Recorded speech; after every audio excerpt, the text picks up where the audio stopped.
Emperor Constantine reigned over a major transition in the Roman Empire and much more. His acceptance of Christianity and his establishment of an eastern capital city which would later bear his name mark his rule as a significant pivot point between ancient history and the Middle Ages.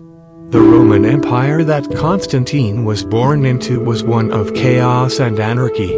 Civil wars, invasions, and disease were rending the empire so badly that the era is regarded as the crisis of the 3rd century. Emperor Diocletian tried to bring order by distributing power to a 4-ruler tetrarchy that would govern the 4 quarters of the empire.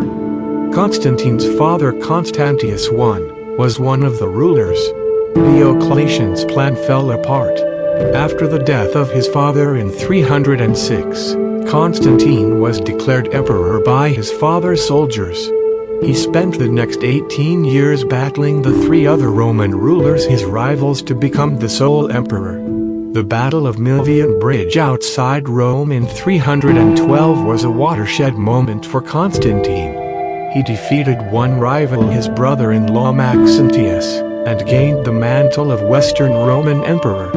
But of far greater import was the revelation he experienced before the battle. According to Constantine's biographer Eusebius, Constantine and his forces saw a cross of light in the sky along with the Greek words "For in this sign conquer." It is said, that night Constantine had a dream in which Christ reinforced the message. The emperor marked the Christian symbol of the cross on his soldiers' shields.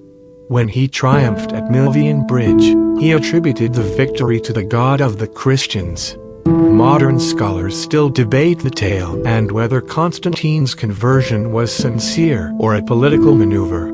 Regardless, in 313 Constantine met with Licinius, the Eastern Emperor, and together they issued the Edict of Milan. The edict granted to the Christians and others full authority to observe that religion which each preferred. Constantine assumed sole control over the empire in 324. Rome, however, was losing its luster for him. Tensions remained high between the city's pagans and the Christian emperor. Moreover, from a military standpoint, Constantine realized it would be easier to fend off threats from the east than to protect valuable territory and granaries in Egypt if he moved his capital to a more defensible eastern location. He left Rome for good to build an imperial city that would glorify both his power and his faith. Constantinople, his capital, was dedicated in 330. Previously known as Byzantium, it had been under Roman control for well over a century, but Constantine rebuilt and expanded it on a monumental scale. He tripled the size of the existing city and offered full citizenship and free bread to encourage men of rank to move there with their families. A large palace and imposing legislative house established the city's gravitas as the new capital.